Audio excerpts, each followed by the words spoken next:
This is Eastmans Elevated podcast. I have on great guests that are really knowledgeable, consistently successful. We're able to dive deep down the rabbit holes of these different subject matters of shooting, of physical fitness, of mental toughness and drive. All the different skills that make up a complete hunter that you can become. Here's your host, Brian Barney. Hey, what's happening, guys? I got a brand new podcast for you. So this week I have on John Barklow from Sitka. This is from the ATA show. What a great guy. I really enjoy talking with John Barklow. He's as hardcore as they come and a diehard bow hunter. In this conversation, we talk about improving our archery game. And John, he went to shooting back tension, shooting a hinge release this year. And he's just making major changes to his game all the time to become better.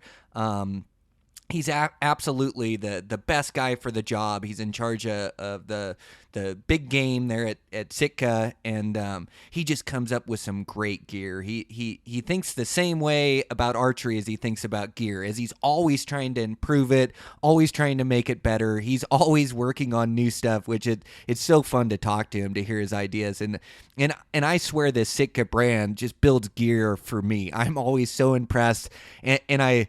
Just when I think I have it all, and I do, I'm so fortunate. I get a lot of gear, but they come out with something new that I need, like this one we talk about. Oh, this shelter, this that they came up with that you can hide from the sun, lightweight shelter. Anyways, they came up with that. They came up with this another insulating layer that I really want to get. But they just build the absolute best gear going, and John's the best guy to have on the podcast to talk about it. But we talk about gear. But we talk about bow hunting a lot and different adventure hunts, and we talk about this wild wintertime goat hunt that these guys are getting ready to go on, which I talked to Steve Drake about as well. But just a great conversation, and I really like John, and he's just great for the podcast. So thanks to him. He's one of the busiest guys there at ATA. Thanks to him for taking the time and being on. I really enjoyed it. I know you guys are going to enjoy it too.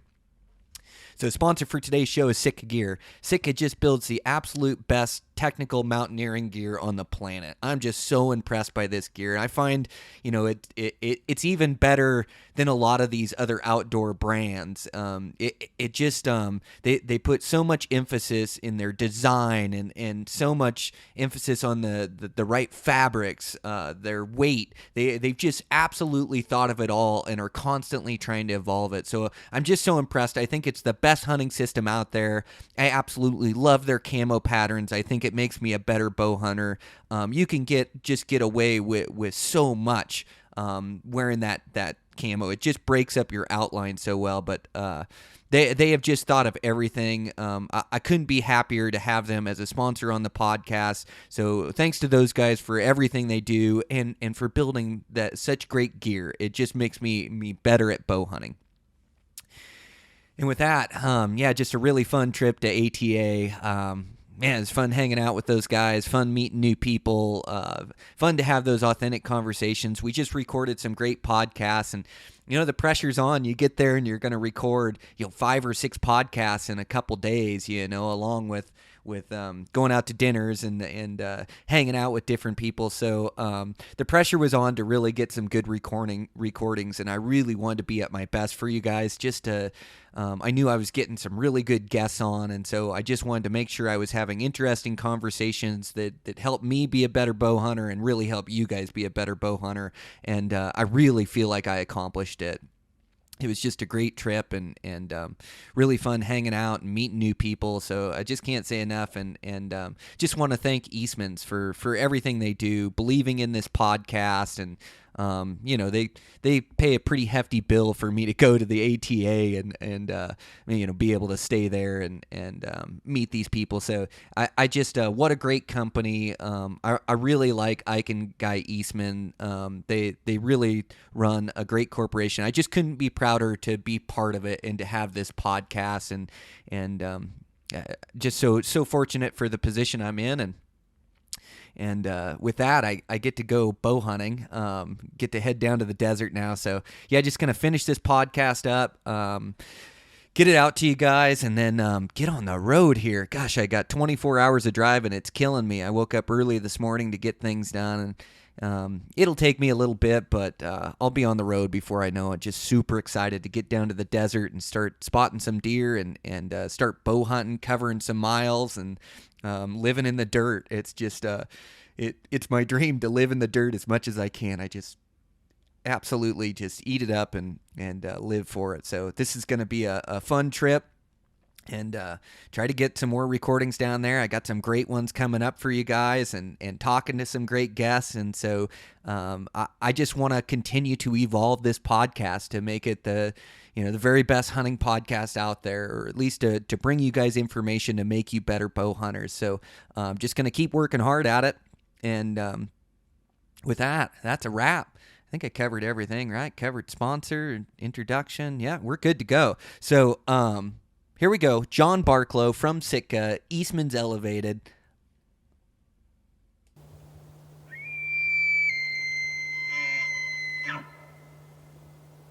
Okay, I'm live here at ATA. I'm with John Barklow from Sitka, and I was telling you earlier, John, I really appreciate you taking the time and being on. That Sitka booth is going crazy here at the show. I don't know how you can even break away for a few minutes. Well, I appreciate the offer to do this because it gets me out of the booth for a little bit. Oh, there you go. I like to say it's not that I've actually been there, but my guess is it's like a New York City nightclub on a Saturday night. I mean, it's just so busy, but it's fun. It helps us pass the time.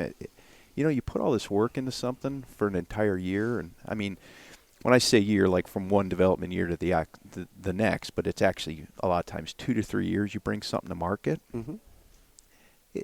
There's something gratifying about seeing people get excited and stoked about something you work so hard on. So yeah, it's cool. I look forward to show season, although it's exhausting. And you said this is your first show ever. Yes. So I mean, if you're an archery hunter, is this not kid in a candy store type stuff? Oh, this is the place to be. Yeah, it's wild. Yeah, all the new products are out. It seems like everybody has a booth, and then just to run in and have conversations with so many different people. Yeah. And I'm hoping to wrangle quite a few and get them on the podcast. But yeah, what a cool deal, and what a cool booth you guys have set up there at Sitka. Yeah.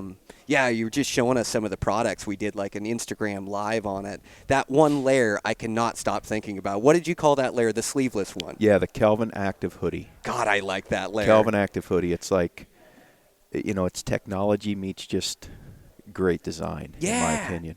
So describe it again for me. We described it on Instagram, but it's got the sleeves cut off of it, and Right. it's an insulating layer, Right. and it's super lightweight. Like, it's great for backpacking, but, there too, it's just great for day hunting, 3-day hunts, whatever the case is, just to have in your backpack. But I really like that insulating layer. So what's the fabric, or what's the design of that one? Yeah, so I'm not sure if people like me to geek out on this stuff or not, but I'll geek out on it for a little I'm bit. sure we'll get into bow hunting too. Yeah. But But so it's called the Kelvin Active Hoodie, and so we came out with a Kelvin Active jacket 2 years ago, 2017, which has been one of my favorite jackets ever. It's like super lightweight, breathable. That's the one I can get wet and walk it dry, etc.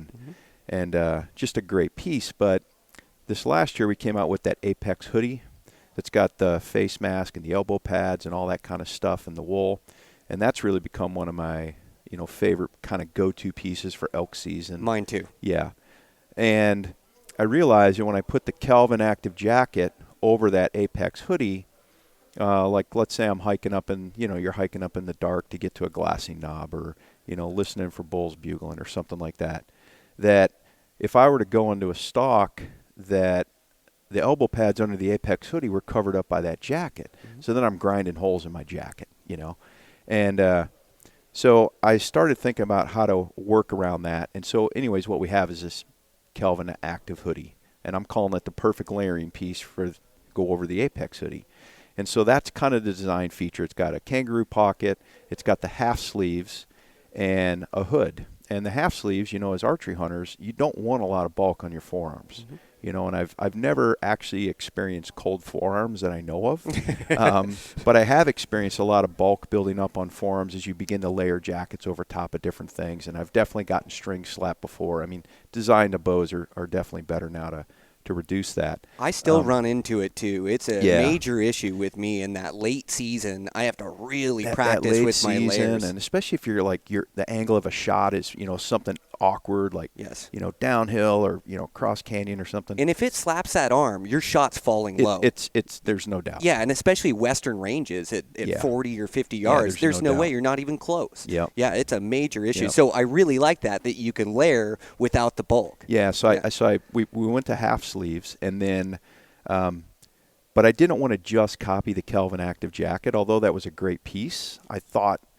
I'm always just trying to do something better or just push the envelope as much as I can, and that's what I personally appreciate about Sitka is, one, they allow me to do that. And as a consumer, before I started with the company, I enjoyed looking at the new stuff and buying it, trying it out. So we came out with what's called a PolarTech Alpha Direct insulation. And so what that is, when if somebody were to look at the Facebook Live or what you saw, is we have a 4-way stretch nylon face, the outside, the shell. And then we took this PolarTech Direct Alpha insulation, and it's on the inside, and that's it. There's no liner. And when you look on the inside of that garment and you see the fuzzy stuff, the furry stuff, that is the insulation, and it acts as the liner. So it allows you to make a lighter weight garment. It increases the breathability. It increases the moisture management, so the ability to move moisture. That thing is just ridiculously light, right? It's super quiet. It's like everything that an archery hunter would want. But nobody's made it yet. That's what I love about you guys, is you're pushing the envelope on technical mountaineering gear. Yeah. And so I see that, and I just fall in love with it. And now I can't stop thinking about that layer and how much I need it. But, it's just really cool stuff. And I was in your booth, and you guys have a bunch of the Sitka athletes there. And so I ran into Steve Drake there, and I was talking and say, what's your next thing coming up? And we're kind of visiting about hunts. And he's going on that mountain goat hunt with his bow, the wintertime mountain goat hunt in BC again, and talking about that. Yeah. But you need the absolute best gear made to go and do something like that. He was saying last year they got a foot of snow, and Steve goes on a lot of extreme hunts, and he said, he's got the butterflies. He's a little sketched out. He knows that they're in avalanche danger, a bunch of type A personalities, and they're chasing mountain goats with the bow in the wintertime. That is just wild to me. It's so fun to visit with him about something like that, or on this adventure he's going to have. But he couldn't do it without that technical mountaineering gear. And I couldn't either, the stuff that I do. Yeah, well, I don't think we've ever talked about it, but, living in Alaska, I did a lot of late season mountain goat hunting. And, I came real close to dying a few times. I mean, it is dangerous. But there's some of my best hunting memories ever. And I had to quit for a couple years. Like, I felt like a drug addict. I'm like, I got to quit or this is going to kill me, And then I kept going back. So, we talked about it, and I won't tell you what we're building, but, we're building some specific product for those guys to go on that hunt. So not just what we've got, but they have requested a few unique things, and a few things that I'm trying to build for fall 20 and potentially fall 21, that we're building these guys to go out and do this extreme hunt. Man, that's how you keep pushing the envelope, is supporting these guys that have this passion for it and that are going out that need specific gear. That is so cool. Yeah, they asked me if I wanted to go, and I thought about it, and I'm like, I am not so sure this is, I don't think I'm in my prime anymore to go do that. But they got a great team, and I think, I know that we've got the right gear for them, and then some of the things they requested have really got my mind spinning. So I'm surprised you didn't jump on it. Like you say, take you back to your olden days when you were hunting goats in the wintertime up and through there. You're still in really good shape. It's really the timing that's just because that hunt, I won't give too much away because I know they're gonna show it on some venue, but it's 15 days, basically in the mountains, essentially completely disconnected. They're taking a boat around to the insert, and then from there they're going into the mountains. And he said the boat, they can't even pull into a dock or the ocean. They just got to jump out of the boat in their waders and hope it doesn't go over the top, and then shuttle all their gear and all their people. It's a major adventure. It's so cool. No, it is. And just unfortunately with my job, but more specifically this time of year, you can see these shows and stuff.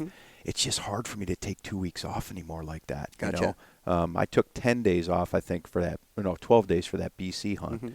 And but that was a different time of year. So I said, well, the best I can do is, help you out, get you the gear you need, help you try to build some protos for things you think, maybe we need to tweak something for this or that, because it's such a specific hunt, right? I mean, it truly is. It's a mountaineering adventure with a hunting component, really, because you got to get there to hunt those goats, and that's takes so many skill sets that very few hunters actually have, and Dustin's going, so I mean he's one of the best, right, as far as mountain hunters. So yeah, that's those big extreme mountain hunts. You're right. They're mountaineering, but with an added element. When you're bow hunting up there, you not only have to get to the peak and get back home, you got to get up there and survive for days on end. Glass, find your quarry, execute a perfect stalk and shot, and then hike that thing out. It's just a different beast. Yeah, a mountaineer gets to the top, he's achieved his objective, he turns around, he comes back down. You get to the top. Now you start actually doing what you got there to do. That's exactly right. It'll be great. It'll be a great adventure for them. So that Kelvin Active hoodies, that's kind of I try to come out with a flagship or showcase piece, and that's one. So I was able to hunt in that for a year now, and I took it on that moose hunt, and really what I appreciated was I designed it initially I designed it to be like this early season piece for elk and archery hunters and stuff like that. But then I wore it as this mid-layer piece within a system up in BC when it was, basically winter was setting in, and we rode up into the mountains actually into winter to pursue mountain caribou for a while because they were rutting up there. And I wore that thing every day, and then I slept in it at night, and it was so nice. And you and I were talking like, don't really wear ball caps anymore, and I mean I wasn't even wearing a beanie.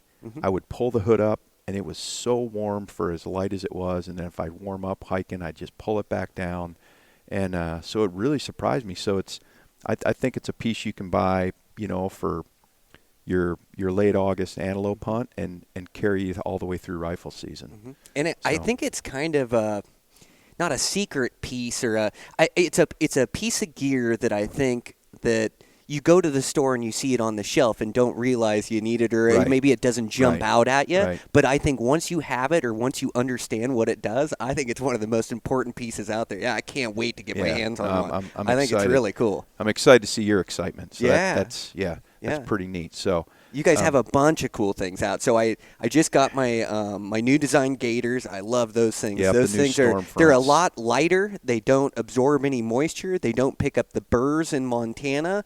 I like how low they are cut on my shoes, so I can wear my tennis shoes or boots, the shorter boots, and I'm not going to get snow inside them. But yeah, I thought that was a great design too. You're always coming out with new stuff. Yeah, and I like to think I get it right all the time. The reality is I don't. And I rarely, it's hard to achieve perfection. But with that Stormfront gaiter, we came out with that, I think last year. It's hard to remember sometimes. And it was a good gaiter. It was definitely a step improvement over what we had.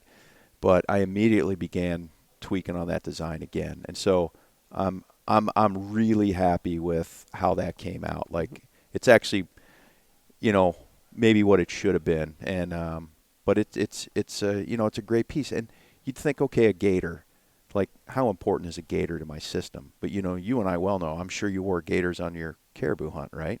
Like they're critical. Yep. Keeping dry feet, dry socks, like even early season wet grass. Absolutely. Like instead of bringing rain pants, you can wear a Absolutely. gaiter and keep Yeah. yourself dry. Yeah. No, they're so important. Late season hunts in the snow, in the rain. Yeah. I wear them in Hawaii. I'll be wearing them in Arizona here. So I'm going to be leaving to Arizona as soon as I get Oh, done here nice. hunting coos. Yep. But they have all, everything wants to poke and stick you down there and grab a hold of you. And if you don't have it, on the lower part of your legs, Right. everything just bites through your pants. And so I'll be wearing them down there every day. Yeah. No, that's cool. I've done that hump. Arizona? you Yeah. going? Yeah, I've done that hump before. It's but I was looking primarily for mule deer, but Okay. boy, let's not tell anybody about that because Isn't those that the truth? those over-the-counter tags in Arizona are so fun. Yes. Yeah, I think Steven just got back. They were down there in December, I think, looking Okay. for coos. But yeah, it's a good time. It's just action. Like, those things are so fun. Yeah, Yeah. they're the secret of the West. And to be able to go do it in January and soak up some sunshine Yeah. and get down Yeah. there. And I like the process of hunting them. They're one of, I've heard them referred to as the poor man's sheep hunt, as you spend just hours behind your glass picking Mm-hmm. apart the landscape. But when I sit down on a vantage point, I'm almost overwhelmed at how much country I can Oh, see. It yeah. takes me a half an hour to make one pass through it, Mm-hmm. And so you get to really live and die behind your glass, and it's a spot and stock game, and then you're able to turn up multiple of them. And so the secret of it is that we get to go hunt those coos during the rut. It's the best Yeah, time of yeah, year, yeah. and with a bow and arrow, they let us hunt almost the entire state. So you get to go into the best The coos best units, zones, yeah. and go hunt them with your bow and arrow down there. Yeah. Yeah, it's something I just love to take advantage of. So yeah, I can't wait to get down there. What are you? I'm curious because having done it before, Mm-hmm. and I learned some lessons. But what are you using for glass? What's your system for Yes. glass? And, So I have a system. I would like a better system. Yeah. So my system consists of 10x42s that are mounted on my tripod always. And I wasn't very good at glassing off my tripod until I took up coos deer hunting. Mm-hmm. Having your glass still and on that tripod, and then being able to catch those coos, because they blend in so perfectly with their crazy, habitat. yeah. Their gray coat with the rocks and the brush and things down there, they just blend in so well, where if they hold still, you just don't see them. Yeah. And so I tripod up and I glass around with that, and then I have my spotting scope that then I keep track of them, or I'll glass distant terrain. Or, coos is funny. They're such a small animal. They blend in so well. So a lot of times, if you're glassing a mile out, you have to switch from your binos to your spotting scope. Yeah. Now, there are some better systems out there. I would love to have a pair of 15s. It's just I don't want a pair of cheap 15s. Right. I'd rather have Right. a really good pair of 10s that I trust and know I can look through. So I just need to save my pennies, and it just hasn't been in my hunting budget. To me, the most fun is being able to have the money to put gas in my truck and to be Right. So a lot of times I make do with what I have, and it works fine for me and where I'm at and the mountains I'm hunting. But I would like to have a pair of 15s. Yeah. Now, my buddy down there, Miguel Morales, that I'll go down there with, and I'll hang out with for a couple days down there with him, and he knows that country so well. He's the last 7 years, he has killed a coos over 100 inches with his bow in a row. Wow. Yeah, the guy is insane. He's really good he at may it. be the most successful coos deer hunter I've ever heard of. For I sure. think he is, yeah. Wow. And big ones, too. He's killed Yeah. 110, 115, Wow. just stud coos deer down there. But he uses 2 Swarovski spotting scopes, and he Yep. built a mounting bracket for Yep. them, and then uses them like a set of binos and glasses around. Now, he only glasses with those. He does carry a pair of binos, and I think he misses some of the up-close things. Well, I won't say that. He's really good at glassing and hunting coos deer. I don't think he misses much. But, that field of view is so narrow Right. that glassing up close can be a little bit tougher. But, yeah, those things, they're neat. So we were going to build a setup for it this year, and me and my buddy were going to combine our 2 scopes and have the mounting bracket to put it on, but we didn't quite get done with it. But I would like to have a pair of 15s for it. Yeah, when I went down, I learned from, somebody I consider, the person I've been around who I consider the best person behind glass is Greg Krogh. Oh, so yes. he's an outfitter down there, and I'm sitting on a knob for a week with him and Adam Foss, and man, did I learn a lot about glassing. And you're like, what's there to learn about glassing? It's like everything. Like, if you can't find the animal, like, you can't begin to hunt them. And on that particular hunt, Greg brought, and I won't remember the power, but he brought a pair of Dr. Optics. Oh yeah, the docks. The docks, right? Which is essentially like what you described, like two spotting scopes put together. And obviously you glass off of a tripod with that. And then Adam, obviously not having Dr. Optics, but Adam had, here's his system. I know he's talked about this before, but he had 15s on a tripod. He had a chair, which was, I think, one of these X-Ped chairs, right? And then he had an umbrella even that he could set up behind the chair if he had sun on him to cut down the glare on the glass in his face. And I had a pair of 10 by 42s without a tripod, and man, did I struggle. I mean, literally, I was almost ineffective at finding deer. Like, once they told me where a deer was, I could eventually find it. But just being able to sit there, relax, the binoculars on a tripod, like all of that. It's so difficult to pick them out, and it takes a little while to get your coos eyes on you, too. Yeah. My buddy Dan's a great glasser. I took him down last year down there, but he just hasn't ever hunted a coos deer before. Yeah. And so, I found at the beginning that I was picking out all the deer, but by the end, we were about half and half again. But it takes a little while to get your coos eyes on you, too. And they're not the biggest deer, are they? No. I mean, they're tiny. Yeah. Yeah. They can hide in the grass. They can disappear. They disappear constantly. You'll be watching one. If you get your eyes off it for a second, that thing is gone. Yeah. It disappear into thin air. Hence the name, the gray ghost. Yeah. Well, so this is kind of a good segue to talk about another product that I got coming out in 2019, and it's it's something we haven't done before. It's a product offering we haven't offered, but it was one that we were able to do. And I'm really pleased at how it came out, but we're calling it the Flash Shelter. And so there's a Flash Shelter that's 8 by 10, and then a Flash Shelter that's 10 by 12, and they're Optifade printed. So those are the only ones in the world that have subalpine or open country on them. And it's a 40D sil nylon textile, so really lightweight. And most of those lightweight tarps are generally 30D. And I chose to go with 40D for a couple reasons. One, so we had to develop, like a lot of things we do, we had to develop this because we had to print it. So we had to develop the textile first, get it impregnated with the silicone that we needed to meet all our specs, and then printed it, which was a feat into itself. But because it was so lightweight, you print on one side, but it printed clean through the fabric. So it's Optifade printed on both sides. So, we were talking, if you're Colorado and you're posted up looking into a basin and you have hikers below you, you don't want to necessarily know you're there, right? And so if they look up, they're not going to see like a yellow tarp or a blue tarp or something like that. They're going to see print. And conversely, if people are up top and they're glassing looking down on you, they're not going to see you from up above. But the tarps we have I've been using the term elegant. They have kind of an elegant shape. They're like scalloped edges. It's not just a triangle or a rectangle or a square. And what that allows you to do is pitch this in multiple configurations without having kind of that leading edge sometimes gets a little flappy in the wind and things like that. So we've been able to kind of eliminate that.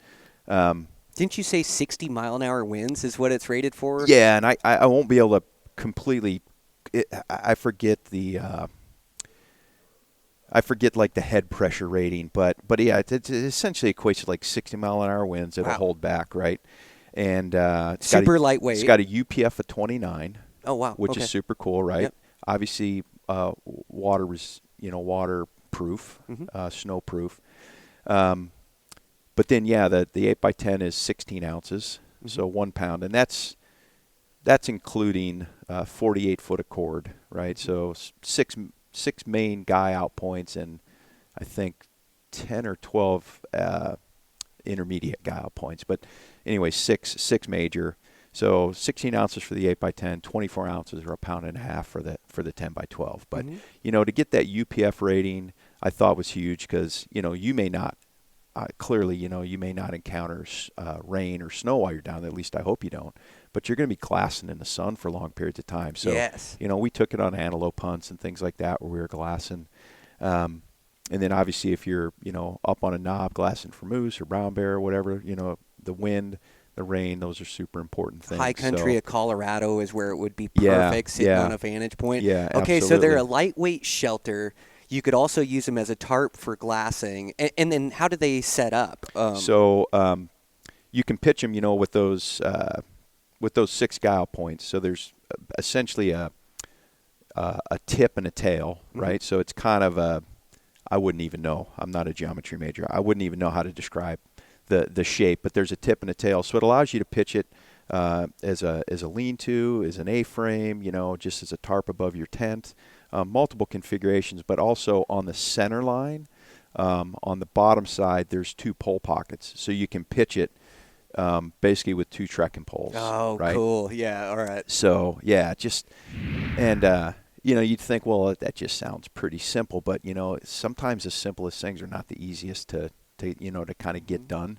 But really stoked on how those turned out. And, man, I got to wrestle one away from you. Down in Coos deer hunting in January down there, that sun just beats down on you. And you can't hide from it. And it's just inevitable. When you find some shade, then you can't see the feature that you want to see. Yeah. You want to be able to sit out where you have the best vantage point, but there's never shade there. Right. And it just bakes you in the sun. Yeah. But if you had that set up and you could sit behind it with your chair, with your tripod, man, would you be effective. Yeah. And so you could use that to sleep in it. You could use it to glass from it. Yep. Now, my next question is you said it, it's definitely waterproof and snowproof. What about in the wintertime? Have you guys thought about like a stove setup, or is it just not designed for that where it's not fire resistant? But that's where my thought process goes, is I hunted some good late season mountain hunts, but I had to get in there light. I'd like to have like a light shelter stove set up. So, and I by no means am I implying that we would ever get into like true tents. Mm-hmm. But yeah, this was more of a lightweight tarp / shelter, right? I wanted it to be able to pitch. If you can absolutely bivvy out in it and sleep under it. One of the things we did that was just, it's just something that we do at Sitka, but there is a flame-resistant coating on it as well. Mm-hmm. So what I learned when I was developing these is most of these silicone textiles, mm-hmm.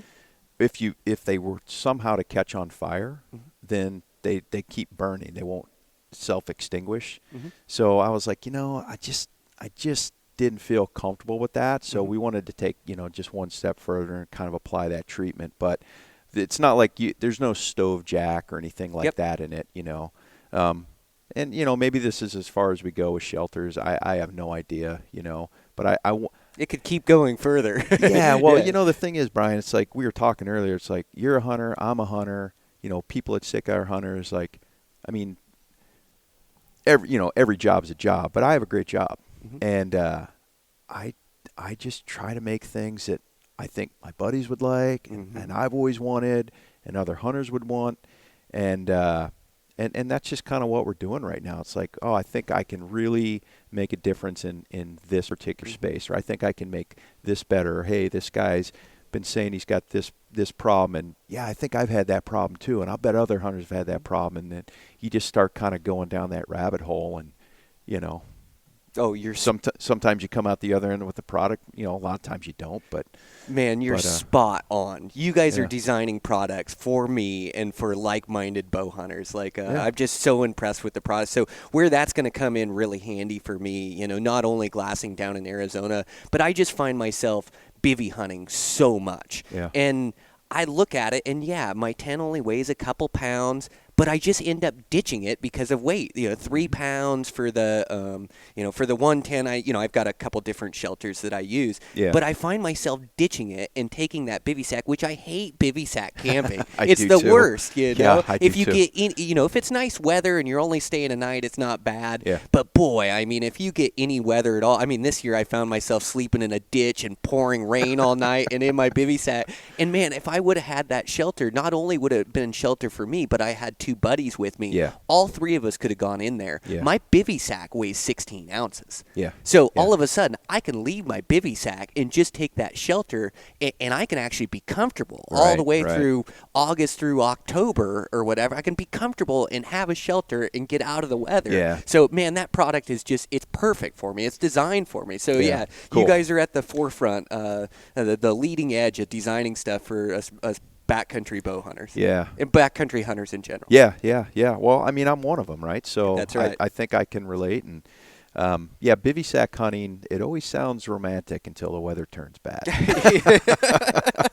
Man, I spent some of the most true. miserable nights of my life in bivy sacks, Right? But yeah, I mean, there's a place for them. But anyway, so yeah, the flash shelter was a cool one. And then,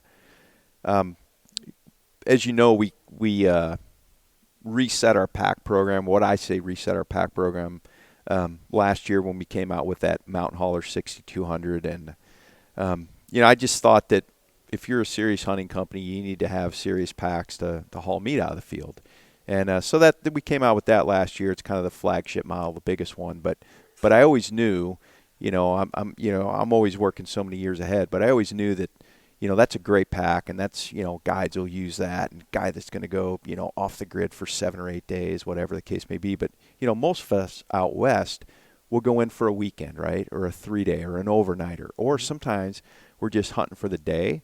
But, man, if you get a bull down or you get a buck, like, I don't know about you, but I want to get meat out of the field. Always. I want to make as few trips as possible. Mm-hmm. And, and you and I, where we live, we have to contend with grizzly bears. Mm-hmm. And so I don't really want to go back there too many times. So anyways, with all that said, we came out with the Mountain Hauler 4000 this year. Mm-hmm. And it's a similar frame, but not an exact frame as a 6200. But the suspension's the same. So the waist belt, the shoulder yoke, it's fully, adjustable, 2 sizes. But the pack bag is completely different, like completely redesigned. Still has the load carriage, the internal load carriage, and still has the antler straps. But, you'll find 2 really big pockets on the outside that are really easily accessible for spotting scopes or tripods, or, sometimes I put my tent poles in there or whatever the case may be. And right behind that is a big expandable stuff pocket. So just a big mesh panel that, you can jam that Kelvin Active hoodie down in there or whatever the case may be. But then the one thing about the 6200, and it was just from some design constraints, is external access to the internal pack bag. And so what you'll find on the 4000 is a giant upside down U-shaped zipper, and it's got 3 slider heads on the zipper, so it might be slightly difficult to explain, but normally on a zipper you have, maybe 1 or 2, zipper pulls with the slider. Mm-hmm. We were able to put 3 on the zipper, and so what that allowed you to do is how many times you've dropped your pack and you don't think about it, and you dropped it on the wrong side, and you're like, that's where the zipper is, in the mud now, and then you have to turn the pack over, but I put my gun on that side, this and that. So with 3 zipper heads, it allows you to position them so you can zip from the left or the right, you can zip from the top. It gives you all kinds of configurations, and when you're kind of running on empty sometimes, the littlest thing just kind of like, I can't stand it, Mm-hmm.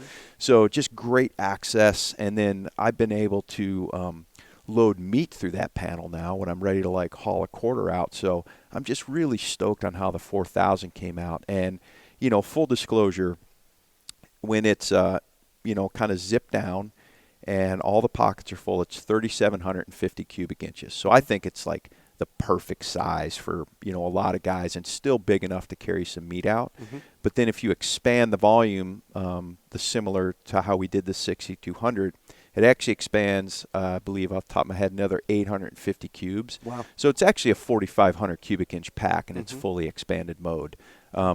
What's the weight of it, John? I didn't, I knew you were going to ask that, but it's in the, I don't know.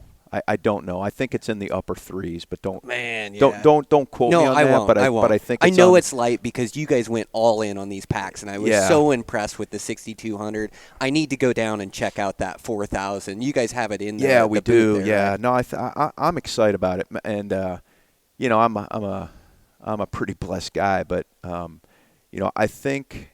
I don't know. Maybe I'm not. I was able to haul 6 bulls out of the field. Somebody might say, no, that's not blessed. That's cursed. But and they weren't all mine, obviously. But this year with that pack, and so really got to just be around some guys who were successful, and got a lot of stuff out of the field. But I'm really stoked how it came out, and it's definitely going to be my kind of go-to Western hunting pack.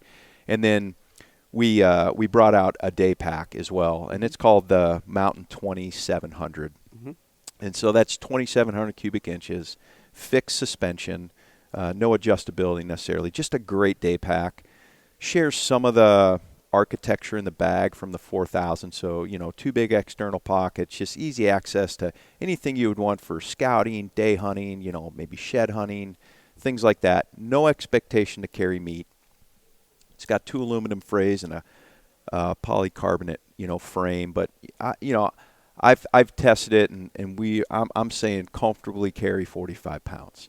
So some of our day packs we've had around for a while will, you know, begin to go away, and then we'll shepherd in these 3 new packs in the big game. And then in some regard, the most exciting thing to me is, you know, in 2017 we did the women's line. In 2019, we've made a second complementary system to what we did. So for those early seasons, we've got, you know, women's ascent pants. We've got women's merino base layers. One even has a hood. Like, I'm jealous, but like a lightweight merino base layer with a hood. We've been talking hoods. Just a bunch of stuff. A core active tank, a vest, a bunch of things like that. But we also have a woman's Mountain 2700 pack now. Oh, cool. And so there's been a lot of research done, not just by us, but other people, our design team. And, you know, there's different, women are shaped different than men. I mean, my packs never fit my wife. No, that's an obvious one. And so we were able to, you know, take the same construction of the bag and then tweak the frame and the waist belt and the different angles and cupping of the hip belt and all that. So, you know, it's just, we made a commitment in 2017 to make the best gear we could for women. And so, you know, in 2019, we're continuing with that. So, so just really excited. So, you know, and I'm sure I'm forgetting a few things. There's a glove here and there, but generally for big game, that's it. But more importantly, I think for the entire brand, and we were talking, we completely reset our base layers. And, you know, at first you're like, base layers, I don't know, that doesn't sound too sexy, like talking about underwear and stuff. But 3 years ago, we decided that, you know, Sitka builds systems. And when I try to build a product, like, I build it with a clothing system in mind and layering and all these kind of things. So, you know, you work in construction, right? So you wouldn't build a house without a foundation. And so you can't build a clothing system without a base layer, because the base layer is the foundation. Like, something has to go next to your skin. And so what we did is, for 3 years, we worked on developing our own textiles: a lightweight, a midweight, and a heavyweight. So the same. I love that. The same 3 weights we've had, the same 3 type of weights we've had. But what we were able to achieve is all of them are slightly lighter. They're really optimized better to work as those 3 layers as a system. So the garments overall, they dry faster. We have an increased UPF rating. What else? We have adjusted, although most people wouldn't notice, we've adjusted some of the seams, tried to eliminate some of the seams if we could, because any seam is a potential chafing area. So eliminated some of the seams. We developed a new mesh to go into our face mask of, like, the core lightweight hoodie we were talking about. So all these textiles are proprietary to Sitka, which is super cool. Like, that's just what we do. I like to say, scratch make the biscuit, right? And then just the way it worked out is we were able to find a mill, a print facility that was near our factory, all in Central America. So all in one Central American country, we're able to make the textile, print it, build it into a garment, and then ship it to us. So we've cut down, you know, our carbon footprint, which, you know, we care about the environment, right? I mean, that's where the critters live. We love going in the mountains. So we were able to, you know, stop shipping things all over the world to build one garment, or, you know, or print it here in this country, make it here in this country, etc.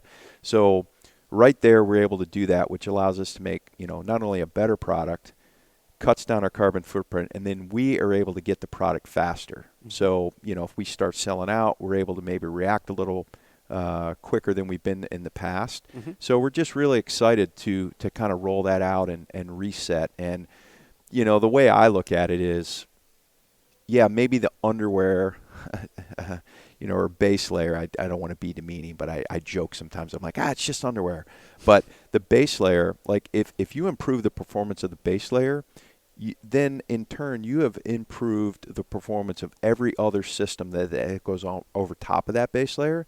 So we've been able to improve, the systems that Sitka offers because of that foundational layer. So pretty excited. It was a lot of work. Our textile engineer's been working on it forever, and I've been a lot of other people, but I've been field testing that for over a year now. So yeah, I think people are really going to be stoked. Mm-hmm. Oh, field testing it. Yeah, you get a real good feel for how it's going to operate. And you're right, that base layer is so important to the rest of your system working. Yeah, if your base layer gets soaked with sweat, your other layers aren't doing any good. Exactly. So yeah, how cool. Redesign that. I love that you have 3 weights of them. I think that is so cool. You just use a different weight for every different hunt. There's a fit that fits that hunt perfectly. Yep. And when you have that weight, it operates correctly. So how neat, yeah. And the packs, I'm just super excited to go check out that 4,000. And like you say, it could be a day pack, it could be a multiple day pack, but I find myself too, as I like to be so lightweight that I'll find myself using that 4,000 for even extended trips and just fitting my gear into it. Yeah, and I think you can. I think if depending on the system you use, I absolutely think you can do that. Yeah, and I like that it's built to pack the weight to get a deer and elk out of country, but it just like I say, you guys went all in on your pack designs and are competing with the top of the market now with your packs. And so, I like those packs that pack the weight well, that you don't have to worry about things breaking on them, things letting down, and also that you can get the weight on your hips, off your shoulders, or, then when you're going downhill to get it back on your shoulders and off your hips. And, I think you guys have absolutely accomplished that. Yeah, I can't wait to check out that 4,000 and try it out. Yeah, and obviously we're talking big game hunting, but this year we were able to expand that into the other categories as well. So there's some really, I would say one of the packs in each of the waterfowl and whitetail categories is just they're amazing. Like, they're absolutely amazing what these guys have done in these other categories, and I'll let them talk about that at a different time. But I think that if we were going to stay in that building packs for people, that we were going to build the best we could, or we weren't going to do it anymore. And so I'm really pleased that the efforts paid off, at least for me, anyways. Yeah, I think you accomplished it. I'm super impressed with the 6,200, and I can't wait to check out the 4,000. And then what was the day pack you said? The 2,700. 2,700. Yeah, I want to check out that one too. Yep. Yeah, it's just designed for hunters. Like, I just love that you're so passionate about hunting and Does adventure. Does that come across when I talk? Absolutely, 100%. Yeah. And I really like hearing about your adventures you had this season. You're such a diehard bow hunter. You had a great season this year. Yeah. British Columbia, and you talked about the rodeo getting out of there. Boy, that seemed like a wild ride. Anytime you incorporate horses, you just got to count on that. It's just going to be a rodeo. Yeah. And I had not done that much. Well, I've never done that much riding, period. Mm-hmm. But I had ridden in 20 years. So you want to talk about getting back in the saddle. But I enjoyed that component of the hunt. I really did enjoy that, and I didn't know going in if I would. Okay. You're able to take in a lot of the scenery as you're riding. It's a little bit different than hiking. You can kind of take in your setting and your surrounding and look around a little bit more. You just seem to take quite a bit in. And I'm not a big horse guy, but for those big animals like moose or for elk, that they're made for horses and hunting way like super remote country like you were in. Yeah. Best I can figure, with GPS and stuff. We covered 120 miles. Wow. In 12 days, and it was good. It was really enjoyable. But like we were talking, I mean, some seasons are some seasons you're really successful and things seem to come easy, and then you train real hard that winter, and then the next season it's just a struggle. And it's not necessarily because anything you did or didn't do. It just happens that way. And so, my season overall was great. I would never complain that I got to hunt. I wasn't as successful as I wanted to be, but, opportunities just didn't fall my way sometimes. But, ultimately it worked out great, and I am not complaining. I mean, I was able to, kill 2 bulls this year and a couple whitetail. But it, what it did? It just fired me up to double down on my training this year, because I don't ever want – I mean, I can't be Cam Hanes, right, and go run a marathon every day. I can't do that. But I'm doubling down on my training. I'm doubling down on my shooting. I broke down my, John Dudley is on board with us now, and so he's got his school of knock. And so I was like, you know what? I'm putting my ego aside. I'm breaking down my form from all the way down to 0, and I'm going to build it back up this winter. And I'm so fired up for spring bear. I mean, That is so cool, John. Yeah. I'm stoked you're going down to hunt coos.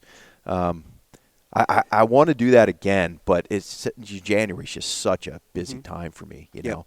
But I'm excited for you to go down there. That is really fun to hear, John. Yeah, just I relate so much, and even though you had a successful season, I had a successful season. I still, you just fall short in a couple areas or want more out of it, and to really work and not like with your archery, to let your ego aside, work on your form, and try to improve and get better. And I think the last couple of years, I shoot my arrows, I mess with my bows, I tweak with them, but I really haven't been pushing to improve and get better. And that's what I'm trying to do this season too. I'm just trying to work with my bow more, driven to be in better shape, just trying to optimize myself for hunting season, because it's so fun to challenge ourselves, and it's it doesn't come easy. In some seasons it does seem to fall in your lap, and other seasons you have to fight for it. But just the better we can be in the mountains, the more prepared we can be, the more fun we're going to have on these hunts, and the more success we're going to see. Yeah, fun, success, and it just seems like, the more I train, be it, physically or mentally or, shooting my bow, whatever, and that confidence builds up, to me, it gives me the confidence, like, that I can make the shot to go, you know what? I'm going to go a couple more miles in, because you're like, I can make the effort, because when I get that opportunity, I know I can capitalize on it, whereas if you're kind of doubting yourself and stuff, it's like, man, do I really want to push into the next basin? And, do I really want to stay out here an extra day? And anyways, for me, that's what it does. It just, that confidence just helps me push harder when I need to. And, maybe it's not the easiest season that year, and it's like, nah, I know if I get an opportunity, and I got, for elk anyways, I got 2 opportunities. They were very quick, fleeting opportunities, and there was not at one moment in time did I ever question I could make that shot. And interestingly enough, both of the scenarios were similar. I talked about this on another podcast, but they were quicker type developing scenarios, and I did not have time to range. And I do try to practice like unmarked yardages, and they were both, 30, 35 type yard shots. And those were the 2 opportunities I had all year, and took care of it, And I never want to say I got lucky, although I'll always take luck. You just want to make sure you can do everything you can preparation-wise to go. My equipment's impeccable, right? I mean, my broadheads are flying great with the arrow setup, and every year I just try to break myself down and say, okay, what can I work on better? So this year, a bunch of things, not to turn this into an archery podcast, but I decided I'm going to shoot a hinge release. I've never shot one. I've shot a back tension. I've shot a bunch of animals with the silverback release, and I'm like, you know what?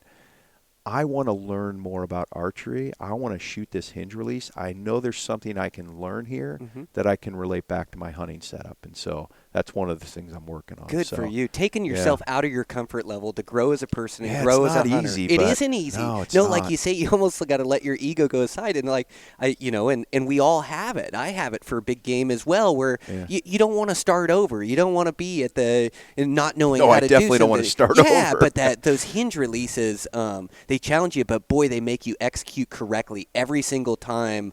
God, they're just a great release, aren't they? They're so accurate. Yeah, I got a couple friends now that, they've watched me progress, and so they've committed to doing it. And I said, that's what you got to do. You got to commit. I said, because here's the thing: you're going to get worse before you get better, Exactly. and that definitely hurts the ego. I mean, it really does.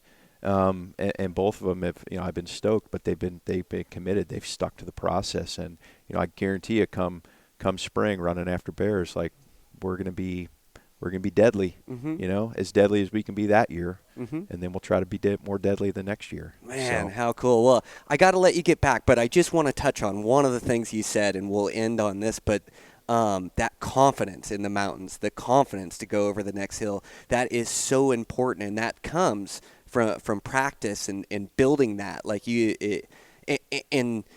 and that allows you to put that effort to go over that next ridge. And I think that's maybe one of the biggest challenges for guys that get into bow hunting that have been rifle hunting is they don't believe in that bow or believe they can kill that animal. Therefore, they don't put the effort and they don't see the success. But you're right. You have to build that confidence, improve, and then you walk around the mountains. And I feel like all I need is a sliver of opportunity, and I will stick that arrow right where it needs to be. Yep. So if I see a muley and he's 5 miles, watch this, hold my beer. Here I go. I'm going for it. There's you can just put it all on the line when you believe in yourself like that. Yeah. And to have that belief in yourself comes from hard work, dedication, and discipline. And that's what you're doing right now in the off season, and what we should all be doing. Yeah. Well, I know you're a big proponent of that too, but you're so right. I mean, I've been carrying a bow around, the hills so long now.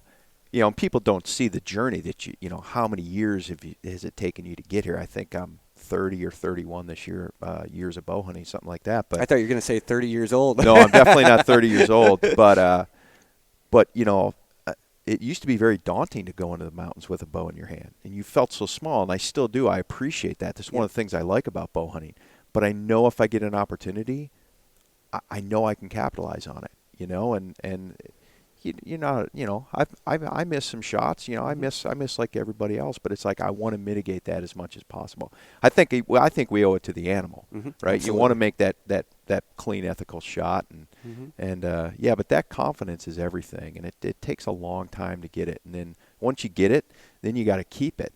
It's because it can go. It's fleeting. So, it is. Yeah, you can't rest on your laurels. You have to keep working hard at it. Well, all your mountain runs and stuff you do. I mean, that's just you're building mental strength, you're building physical strength, but it's that confidence too to go, no, if I go in there, I can get that animal out. I know I'm capable of doing that. It's not a question. It's just like, well, it might suck, but it'll be some hard work, but no, we can do that.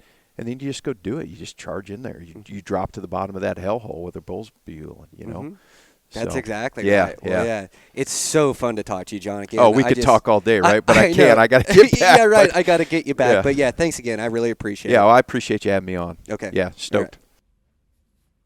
All right, guys, that's a wrap. Really fun conversation with John. I really like that guy. I have interesting talks with him, whether we're on the podcast or not. He's just such a diehard bow hunter. He's a fan of the podcast. He listens to it and likes it, and so I always appreciate the feedback. And just can't say enough good things about him. There's a reason he's in charge of big game there at Sitka.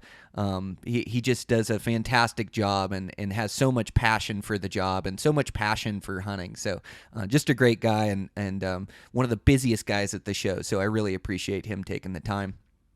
And a sponsor for today is Sitka. Again, just building the best technical mountaineering gear on the planet. I just can't say enough about their gear and their systems. And you don't need absolutely everything to go out in the woods, that's for sure. But just a few of their essential items, their heavyweight hoodie, whatever pants you like. I like the Ascent pants, and you can just buy one system and then kind of add to it. But then you just have this system of clothing that'll keep you warm and dry and safe in any weather conditions. And it's just so nice to have and to trust it. And I know when I have that stuff in my gear, it doesn't matter what weather I run into, whether it's cold, whether it's snow, rain, wind, whatever it is, that I've got the right clothing system to be able to stay out there and hunt hard, and so it makes me more effective in the hills. So thanks to those guys for everything they do and continuing to evolve and push their clothing line to even a higher level. So I just can't say enough good things about them, and just really appreciate the support. And with that, I got to get down to the desert here. I know that's probably all I talk about on these intros and endings, but when I do the intros and endings, it's all about what I'm thinking about. And right now, I cannot get bow hunting off my mind. I got that bow absolutely dialed in, everything I need. I just got to get down to the desert and get hunting. So I'll try to post some Instagram stories, try to make some posts here. I've been missing from social media here, just so busy with the ATA, getting recordings and then getting back. I just haven't been taking the time, but I need to. I've got a bunch of great content to put out this year, and then I love posting real-time content. I think that's really good I think that's what social media is meant for. So when you're on a hunt, posting photos and video of that hunt. And so I'm gonna do that while I'm down here in AZ, and just gonna hunt really hard, put on some miles, and just really enjoy myself. I'm got that house done, and so as far as construction wise, I just don't have much stress on my shoulders. We got pretty easy jobs going right now that the guys can kind of take care of and handle, and so I've kind of got free roam. I can go down there and have fun and have everything off my mind. And so this is the way I have to get my mind before these hunts. Coming up this fall, just how important it is. I know towards the end of hunting season, trying to get that house done, I had a little bit more stress on my shoulders than I like. But you have to get really good at handling it and then making the most of your time off and getting your mind clear and hunting hard. And so that's exactly what I'm going to do on this trip. So thanks a bunch, you guys, for all the support. Keep working hard towards your goals. All that hard work pays off in the end. And I'll check in with you guys next week, hopefully with the giant coos deer.